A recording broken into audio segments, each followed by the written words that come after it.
তুমি না তওবা করেছিলে? তুমি না শুধুমাত্র আল্লাহর জন্য সবকিছু ছেড়ে দিয়েছিলে?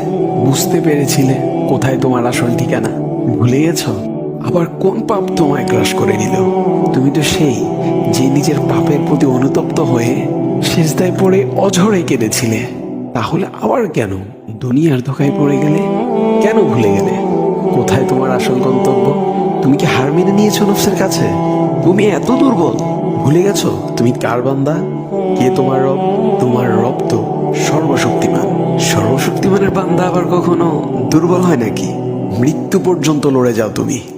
শয়তানকে দেখিয়ে দাও তোমার ইমানের পাওয়ার।